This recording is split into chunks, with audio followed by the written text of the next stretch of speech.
Hello, hi. Good morning, everyone. Thanks for coming to the Health Equity Forum.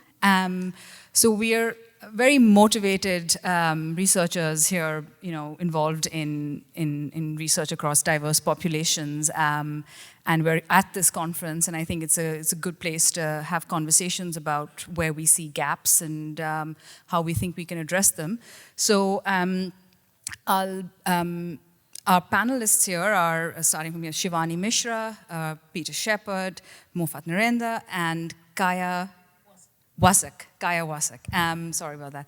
And we're all slightly surprised to be here, but we're we're excited to foster and help have useful discussions. So you're seeing some questions up there, which are sort of guided by Keystone's what they're curious to understand from us about where we see health equity issues in our field. Is that what are the health equity issues that we think need to be addressed in our field? So the way that I think this might work best is if maybe one panelist can sort of, or several can lead off on where they see the gaps, and then we have the floors open. This is really interactive, so please feel free to come up to a mic and just tell us what you think they might be, and if you agree or disagree with us. And I believe Giles is going to be the Jerry Springer of this event and run around with a mic if you need it. So So beginning with the first question, I guess, is there someone here who would like to set the ball rolling on the issue of where you see equity? Sure, yes. So I think, for me, there's obviously a ton of issues, but I would say the most important two big categories of these problems revolve around. One would be inequality in terms of access. So sometimes there's places where we have well-functioning healthcare, and there's just access for certain parts of the society, certain population is unequal. So solving that. And the other one would be, of course, inequality with regards to access to research, because a lot of the therapeutics that we're working with, a lot of the diagnostic tools that are available to clinicians these days have been created based on data predominantly coming from European individuals. So there's just some genetic variants do not predict disease as well in other populations. So I think we have to make sure that we bring in other populations into research a bit more, so that these tools and these therapeutics can address issues there better, and then ultimately, again, solve the access issues, which are often just logistical challenges, honestly. Okay, well, I would absolutely agree with that.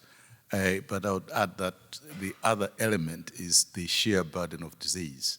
So the most vulnerable, communities, populations, are in most cases the ones who are most affected.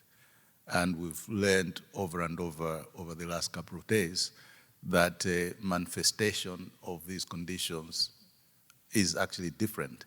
And therefore, if you don't have a reach for those populations, you just amplify those levels of inequalities.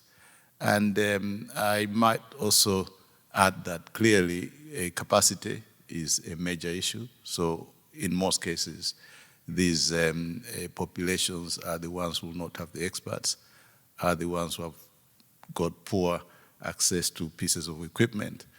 And to be a bit more provocative, I think the other element in terms of inequity, I guess, is about the funding schemes, which tend to promote inequity in a sense that there is usually a prescription that funding needs to be led by people from high-income countries who are obviously, it's a good thing in terms of building capacity, but I think there has to be a time when it becomes much more flexible to build capacity in a meaningful fashion.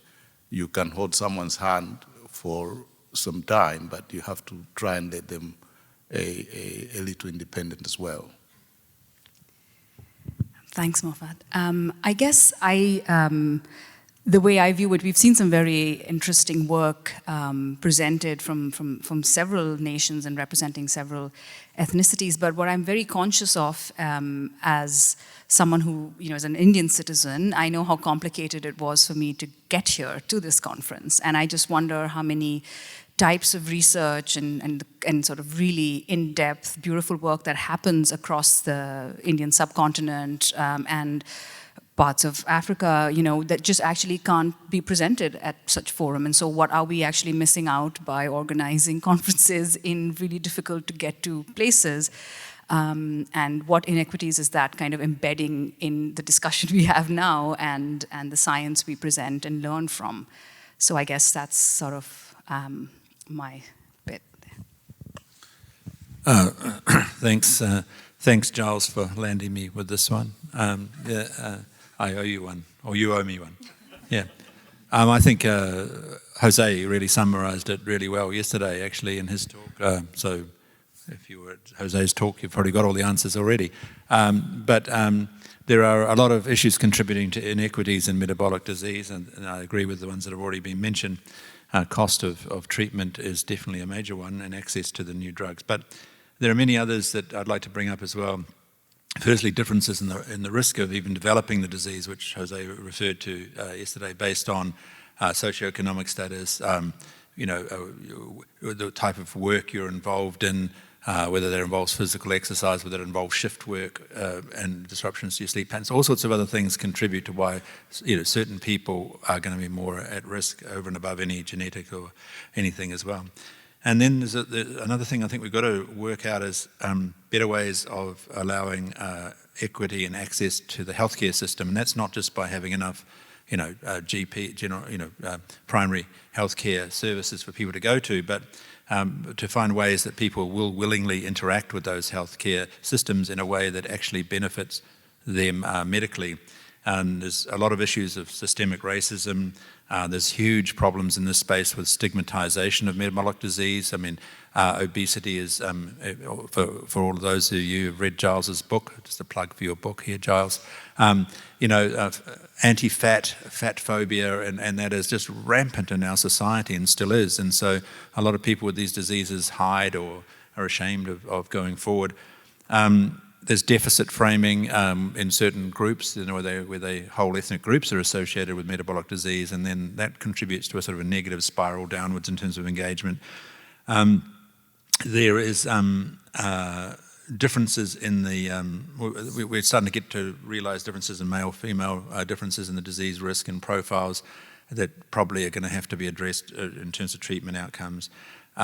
So I think these are problems, and then different countries in the world obviously will have different thresholds for some of these things. I mean, there's first world countries, America, Canada, second world countries like New Zealand, which have some health systems, and then sort of third world countries, which in third world countries really, with the tsunami of metabolic disease, there just really isn't enough resources to even start handling it. I mean, in Samoa, where we've had some collaborations and knowledge of what's going on, Steve McGarvey and Nicola Hawley have been doing a lot of work, and they did a recent community screening for diabetes, and they diagnosed a whole lot of people with diabetes. 80% of those people didn't even know they had diabetes. They hadn't been diagnosed with diabetes before. And of the 20% of people who had previously been diagnosed with diabetes, only 4% of them had their blood glucose under control. Right, so if you go to a country outside these standard systems, we're just off the scale in terms of inequity, and we're not even addressing the disease. It's just not happening. So there are huge gaps there. I'll pass on. Thank you. I don't disagree with any of the previous comments. The only thing that I would add is that inequity or inequality is quite a dynamic concept. And the people at risk of inequalities, for example, where I work in England, may not be the people at risk of health inequalities in a different geography, whether that's urban, rural, within the same nation, or in a different country, in an LMIC.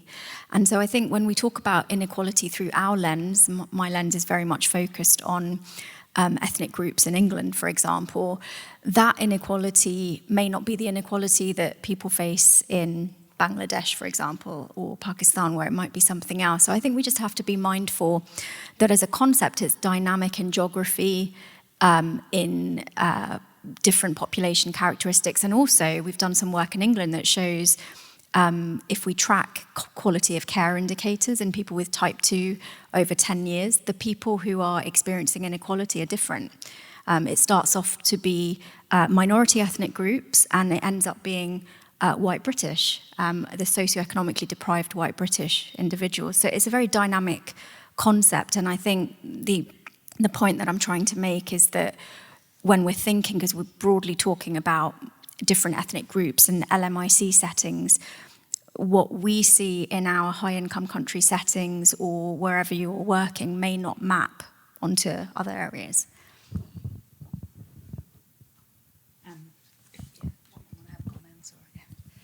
Yeah, and the floor is open now. So if there's anybody who'd like to add or disagree or bring up, yeah. Thank you. So I work with indigenous populations in the US, and what do we do with communities that don't want to participate in these studies because they don't believe in genomic research? How hard do we push our agenda? Or are we just pushing, you know, more of the we're old white men telling you what to do? And how much jurisdiction can they have over communities that don't live on tribal lands? So, for example, the Navajo don't believe in genomic research. They have a moratorium on genomic research. Should they have a moratorium if somebody was born Navajo, has never lived on tribal land, lives in urban cities? Should they be allowed to say this individual cannot participate in any research study because they are of Navajo origin? And who should be enforcing that? Kaya will almost want to say something on this, I'm sure, but I think with genomic research, one way or another, the genie is out of the bottle.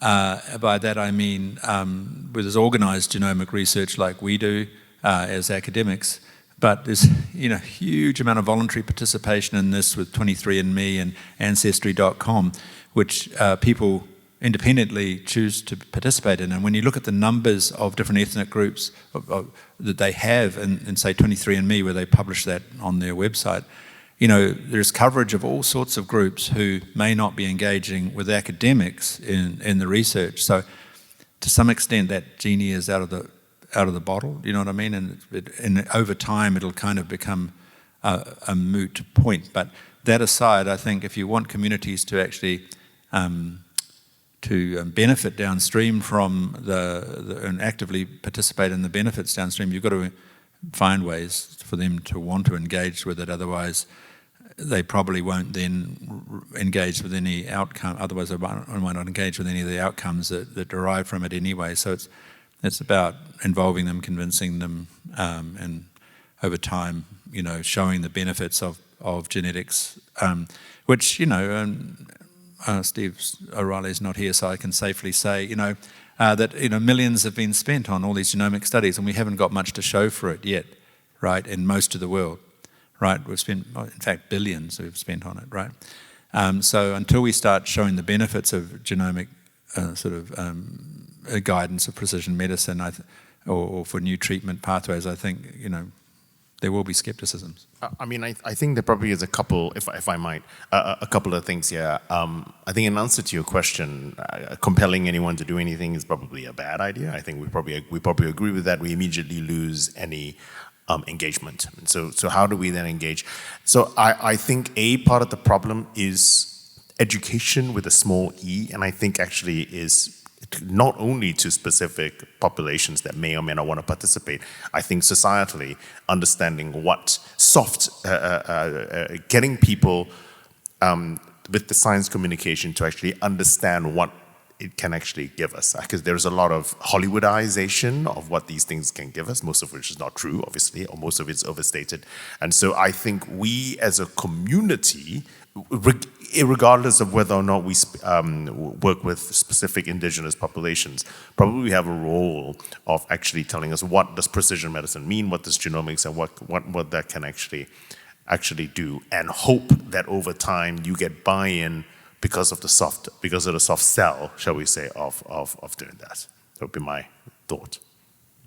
Yeah, and just to briefly sort of touch on this, because I know there's a lot of work to be done with certain communities in certain places to build trust, and I think that's sort of groundwork that has to be done first before any of these other questions can sort of be raised of handling data over and things like this. But I work with a cohort of Bangladeshis and Pakistanis living in a very deprived area of East London, and what I can see from the infrastructure that exists to first establish that cohort and then grow it has been a long journey of building relationships with community leaders, faith leaders of that community, the local councillor from the governmental representative of that area, and setting up various levels of advisory boards that are actually well populated by members of the local community so that they know that when they're handing over or they're willing to share their data, that's actually, there's a representative of the community at several levels sitting around deciding whether a study protocol is accepted, will that be allowed to be done? So there's just a lot of transparency in how the data is going to be used and their agency in it. And I think that has, from my perspective, has made a big difference. Yeah, I agree with that very, very deeply. And I just want to add one thing, that the education has to go both ways, because I think we have to ask a question, why do these communities not want to get involved with research? And, lack of benefits from research is one thing, because I think these groups very often understand that, that like maybe they won't benefit themselves, but that the research just generally performing, like engaging in this research will benefit the society overall. But there are some very specific things, for instance, regarding sample and data governance that are just absolutely not being addressed with regards to these communities, because we as researchers want to do open science, and very often these communities are not okay with the concepts of like making science very, very open. So I know that they are just essentially not very supportive of the All of Us program that is kind of allowing the data to be publicly available for everybody, and everybody doing whatever research they whatever projects they want to do with this data. So I think if you ask why, it's possible. I'm actually engaged right now in a program where we're working with 3 different tribal nations within the US, and to create genomic databases, to create like databases also of health and medical information. And it's all kind of built out on this paradigm that it's going to be these communities that are going to govern this data. So actually we're investing a lot of money in the local infrastructure to make sure that they have all the equipment and all the training required to be able to manage these data sets, and that gives them the confidence that these data sets will not be mismanaged by somebody else. I just want to add that you are right in the sense that it's two-way, and in most cases I think we're also at fault in the sense that the equation in benefit sharing we are quite patronizing in a way that we assume that it's only the community where we work that are going to benefit. We are not very open about the benefit that we ourselves are going to get from the work that we undertake in those communities, which includes building careers. So I think that it has to be two-way, it has to be transparent, and a proper engagement rather than being rather prescriptive and ticking the boxes, and in most cases, because it's a funder requirement, that you have to include community engagement and involvement as part of the research process. I'm just trying to be provocative. I know that I'm also a part of that a group which may not engage appropriately. And I think education in a way that training for all of us to know what this science is about and how it can best be undertaken, as you rightly alluded to, I think is essential. Shivani? I just wanted to add one thing, again, agree with everyone, and this is not an answer to your specific question, but just general points. If a population seems hard to reach, it's probably because we didn't try hard enough, and we're trying to map our vision of what the research should look like onto them without, I think what really helps in this situation is co-design and partnership, which is certainly what we've employed in my studies. But I also think that there's just such a huge legacy of mistrust. You used the word trust. And even, in my career, if you just go back about 10, 15 years, there were white male professors going in, parachuting into some remote community with their fellow, studying the entire thing. They are senior author, the fellow's first author, and then there's a bunch of LMIC scientists in the middle. And that's got to stop. That's not partnership. So I'm not saying that that's related to your specific question, but where I think there is mistrust, it comes from this legacy of feeling exploited for, whether it's your subpopulation's information or, the data, the characteristics or whatever. So we have to get rid of, create a new legacy of partnership. Any other comments?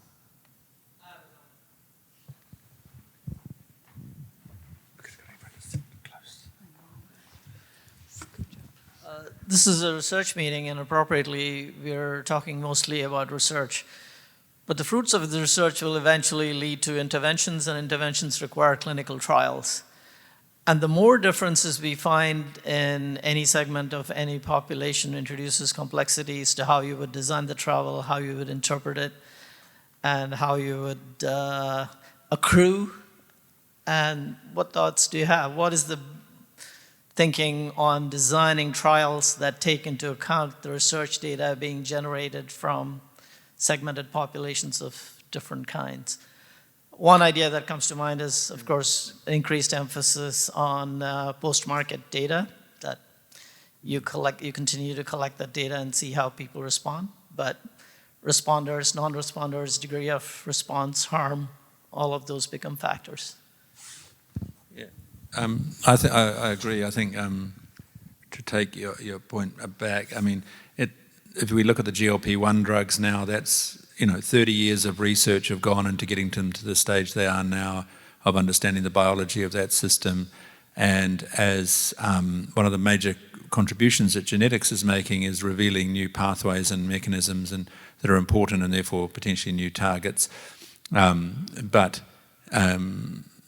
proving the safety and efficacy of a class of drugs is, it takes a lot of time, and there could be different effects in different populations, and there could be different gene variants contributing to response. In our case, for example, the variant we talked about in the metformin transporter in 15% of Māori and Pacific people has totally, if it's impactful, it's been totally missed because no one's ever done a clinical study of metformin in Polynesian people, right?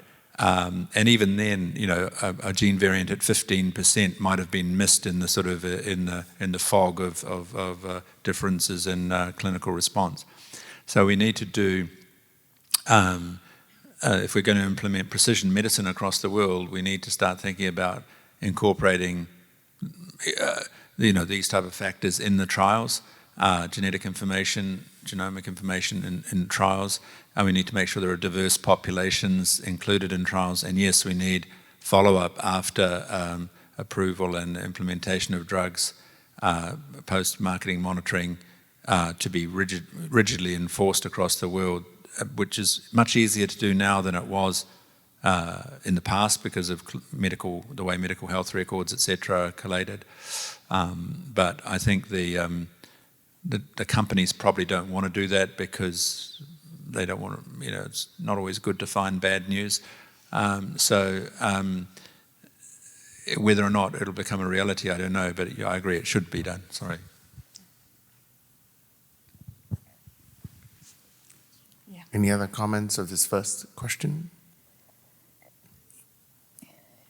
All right, so we'll move to the next question, which is, I guess it's sort of intertwined with what we've been talking about right now, is what are the challenges to actually addressing these inequities and solutions, which is always more joyful to discuss than just what the problems are.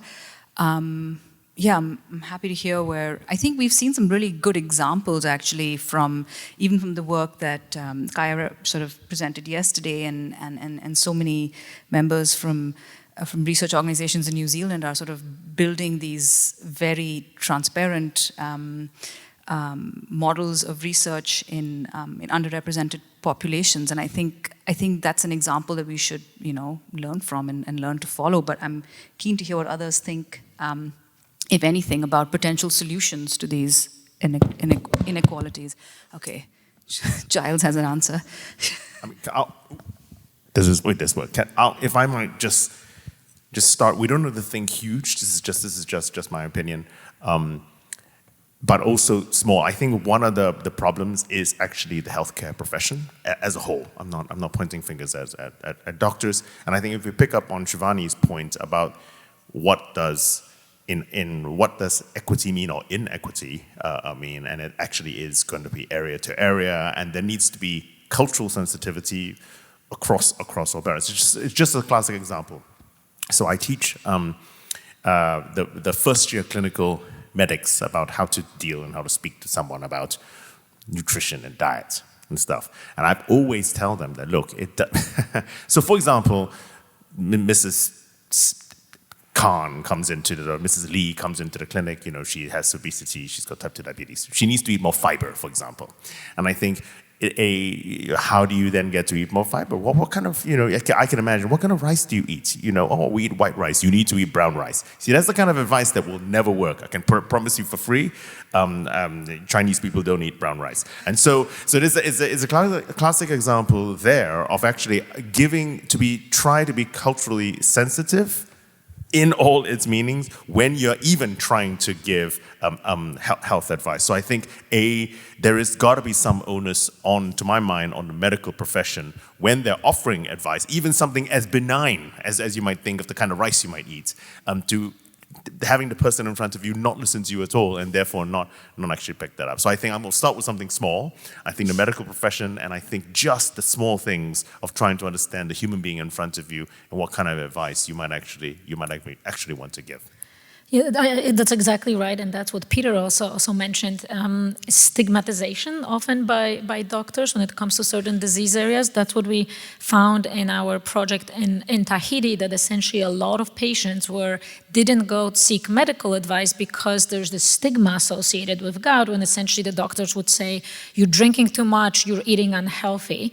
And very interestingly, and this is very preliminary data, so that might change, but essentially in our preliminary data analysis, we haven't seen that the diet or alcohol consumption influences the status of the disease within the population. Plus, if you have 14% of the population with a disease, there's no way that there's not a strong genetic component to that. But doctors didn't think absolutely in these categories. It was just a very kind of stigmatizing statement that you have to change your habits, which then people avoid the clinicians.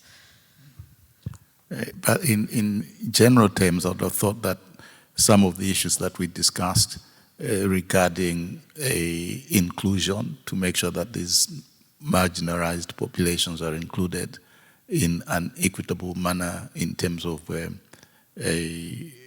participation, and making sure that they are actually brought to the decision-making table so that they are adequately empowered, that will go a long way, I would have thought. I think there are fields of study out there where people study these sorts of things, and Jose brought up a good example of quite a large-scale study in his talk yesterday. But if we look to our knowledge, which is people who work in Samoa, the barriers to accessing diabetes care there were listed as being things like confusion about the disease. Metabolic disease doesn't come usually with pain, or it's not like an arthritic knee or gout or something like that. So these people are being told they've got a disease when they don't feel they've really got any symptoms. There's confusion about the drugs, and the fact that if you take a drug, you must be sick, and no one wants to be sick, was one of their concerns. There were cultural values brought up. There were family obligations that prevented people from even going to medical and work obligations that prevented people even going to seek health care were all identified as major barriers. And the health system has to take all of these things into account, as Giles was saying. One solution I think that we really need to start looking at is telehealth or video health, because not only does that mean that geographical problems can be solved, but it means patients can find a doctor that's right for them. You know, a Māori patient can find a Māori doctor, a Pacific patient can find a Pacific doctor. You can find a doctor you're comfortable with. At the moment, we've got a system where you get allocated to a doctor by the system, randomized sort of to a doctor, and you're in front of that doctor. Well, you might not like the doctor, you know. You might not like the advice they're giving. They might not be relating to you. But so with telehealth, I think there's opportunities to really break down some of those barriers and get across some of those issues. Yeah. Siobhan. So I think I'm going to give two examples here. One of what I think we can do in high-income countries, and then the other for LMIC. So just to give you an example from England. So currently we have real-time CGM available for everyone with type 1 diabetes. But about 5 years ago, there were a set of criteria that needed to be fulfilled before me as the consultant would say to the patient, you can have real-time CGM. And it was filling in a form, it was proving, the patient proving, the person living with type 1 proving that they were testing a lot. And there were all sorts of hoops to jump through. And when you look at the data of who was getting real-time CGM at that point, all of your minoritized groups, so socioeconomically deprived, less likely to get real-time CGM. Minority ethnic groups, less likely. Severe mental illness, less likely. When we remove all of those barriers, and now it's just available to everyone, I can literally just hand it out to whoever I want, there is no inequity, there's no inequality, there's universal uptake. So the point that I want to make is that when you put up barriers, whether it's go online and sign up, or clinician needs to fill in a form, whatever it is, the most insignificant barrier will limit people. And it's not just the individuals living with diabetes, it's also the clinicians, because at one time we also had the lowest uptake of pumps in black children with type 1 diabetes in England. And what does that mean? Because, you know, children are coming with their parents to the clinic. Does it mean that black parents don't want their children on pumps? Or does it mean the clinician is less likely to offer a pump to a black child, right? So structural racism. So all of these things have now ironed out now that it's universal. So we need to remove barriers. And then just briefly on the LMIC point, when we think about precision medicine with all of its frills being delivered in LMIC, it seems like a tall order. What I am an advocate for, and I've made up this concept, but hopefully it will take off, is precision implementation. You know, we've got the precision medicine solution. Now we need precision implementation, which is taking the bit of that solution for the right population, delivered and implemented in the right way. And maybe it's not end-to-end precision medicine, but if it's about reducing error and improving outcomes in that specific subpopulation, then it works for them. So if we think of it as the end-to-end pathway, it's daunting, and how are we going to do that? But if we just take a little bit out of it and say, well, this is a problem in this particular community, and we can solve that by implementing just this pathway, that's how we can, you know, deliver precision medicine in a meaningful way in LMIC settings. Actually, just another really, I think, important example we see in our country is the public pressure drivers that drive some of these barriers. One really good example in New Zealand is bariatric surgery access. Because bariatric surgery is deemed to be solving a condition that the patients should solve themselves by losing weight, there's not a lot of public support for bariatric surgery. I think we do 400 a year in New Zealand on the public money, and we do something like 20,000 knee and hip operations, right? So knee and hip operation is a similar sort of scale of surgery, similar sorts of rates of risk, and both of them, I'd argue, have very similar benefits long-term to people's well-being and outcome. And yet there's a bias in our system towards not funding bariatric surgery because it's perceived to be an issue that patients should solve for themselves. I could argue that maybe people shouldn't have been running and playing squash and playing sports, and then they wouldn't have injured their knees and hips, you know. That doesn't count. That's all seen as healthier behavior. But if someone's obese and needs bariatric surgery, that's not prioritized. So the health system and public opinion have a big role too. Are there any sort of comments from the audience about this challenges and potential solutions? I think we always somehow circle back to challenges, but yeah, I think. Oh, there we go. There's a question.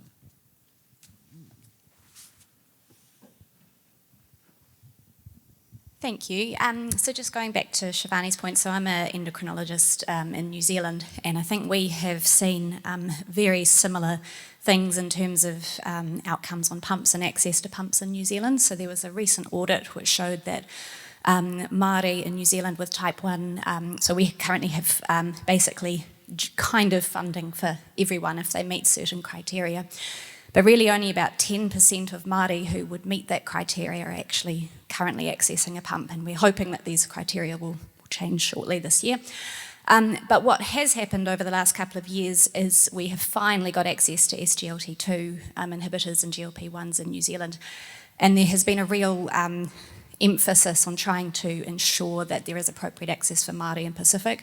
So not just removing criteria, but actually entrenching in the current criteria that anyone who is Māori and Pacific will have access to this over and above other populations. And the result of this is now that we've had a massive uptake of prescribing of this medication, particularly in these cohorts. So I think it's not just removing barriers and removing criteria, but actually entrenching into it. Access for certain populations is really important. So I have a little bit of a maybe pessimistic and cynical contribution to make. And it seems to me, I think all of us know what needs to happen, and we are deeply troubled by inequities. I think altruism and philanthropy in this world only takes you so far. And no matter how much you argue and how much you get on a pedestal and try to preach, it doesn't move the policy that needs to happen. And that moves where the centers of power are concentrated, which are either governments or financial power, and sometimes both. And we have difficulties. In democratic governments, it's all short term. It's about what works locally for the next 4 years of my political term. And in authoritarian governments, you have lack of accountability and corruption, and so that kind of stands in the way. I think as academics, we can continue to say what we think is right, but we probably need to come up with the evidence that shows that it is economically advisable to do these things, and show that it matters, that if you have an uninsured population, as we do in the United States, they're going to burden the healthcare system a lot more than if you were insuring them and ensuring access and doing prevention and doing all these things. And the same thing globally for the lower and middle income countries. We have to make the arguments about creating new markets for drug companies to whatever, bringing people up to the middle class so they can consume and then drive the world economy, trying to make sure that there is no, in China and India, the downstream consequences of untreated metabolic disease are going to be devastating for the global economy. So I think those arguments need to be made academically, so that it's not only an altruistic, the right thing to do, the philanthropic argument, but really, the sort of the financial thing that some people only pay attention to. I'd love to also add one thing that I find very positive. Let's just not underestimate the ability of some of these communities to fight for themselves. And an example that I really like came from one of the projects that we're involved in. It's in rural Turkana in Kenya, and during the community consultation process, we were asking questions, how the typical question, how does this community want to benefit through this project, through the information, through research, and they pointed out to two specific basic things that they need, they said, we know we have a lot of infectious disease in this area, but we don't have any data, so we cannot fight for the funds from the government to address it. So if you're going to do your recruitment and you're recruiting 3,000 people across this region, can you please do infectious disease testing so we have some reasonable numbers that we can have in our hands and go to the government and say, look, those are real numbers. These are researchers who came here, who did this study, and this is a problem, we need money. And the same thing was around drinking water. So the water that they have access to has very high levels of salinity, so that's like 7 times over what WHO recommends as safe to drink. And that was the second request. Can you please measure water salinity as you're going through this? Can you just invest in this? And this is essentially an inexpensive addition to what is a really big project, and then we can present them with that data, and that will empower them to actually lobby their local government to get funding to address these issues. So as researchers, we actually have a lot of power as we're doing these studies to provide these groups of information that they can use to fight for, for themselves. No, I totally agree, and I also agree about the financial case. And in my view, particularly if one is talking about the low and mid-income countries, one of the strategies has to be empowerment of the scientific community in a sense of capacity building, so that we are able to generate enough high caliber scientists who are able to collect high quality data. Clearly, that requires funding, and we have to make a case for that, as Jose said, but also influencing local governments, because prioritization of funding in most cases doesn't include health or later on research. So that message has to go hand in hand with seeking funding externally. If there's no other comments, I think we can discuss. I think we've kind of discussed. I don't know if people agree the challenges and the potential solutions. And I think the last question there is kind of a recapitulation of those concepts. But if anyone in the audience has something to say to the last point, can I just say one? Oh yeah, sure. I think one of the revelations really about how well the new GLP-1 drugs have been received has been the route by which the message has been sent out. And that hasn't been through medical channels by and large. It's been through TikTok and Kim Kardashian and famous movie stars using it. And that's had far more impact on people's uptake and acceptance of this and voluntarily wanting to go out and buy it for themselves with their own money than doctors telling them they should do it. So maybe we just need to pay some influencers on TikTok to solve the problems for us. And I'm only saying that slightly facetiously, but because people listen to that stuff, right? Yeah. No, I think that's true. I think when we talk about communication, actually, of all kinds of science and all kinds of things, beyond the traditional is what we have to think. I mean, we're in the bubble here, we're doing our bubble thing. There are people who do traditional media, but actually the vast majority of people probably don't watch linear television. The vast majority of people are certainly not going to be here. And so I agree with you that we need, as a community rather than individually, we probably need better ways of just putting out just little bite-sized pieces of information that will actually be taken up by the community, because otherwise we're talking into King Canute. We're just talking into the into the air, and I think that is not facetious. I do agree with that. Yeah, I'd stand to that. I mean, in our study, our recruitment was trickling along until a guy called Dougie and Amy, a Samoan student and a Tongan student in the lab, started making TikTok videos, and suddenly our recruitment went through the roof. And all the traditional flyers and Facebook ads and whatever. But TikTok, a couple of TikTok videos, and boom, that was, yeah. I want to see you dancing, Pete. Okay. Right, so I think we're at the close of our session then. We've covered the topics sort of laid out by Keystone. I was just a very, very interesting session because I'm really pleased with the participation from the audience. We were actually quite worried about how this was going to work. So just to quickly summarize what I think we covered here, there seems to be work that needs to be done, building links with certain marginalized communities and who are underrepresented in research and therefore harder to reach with any kind of precision medicine approaches. And I think we're starting to see examples that can be learned from and adapted to other populations that are marginalized.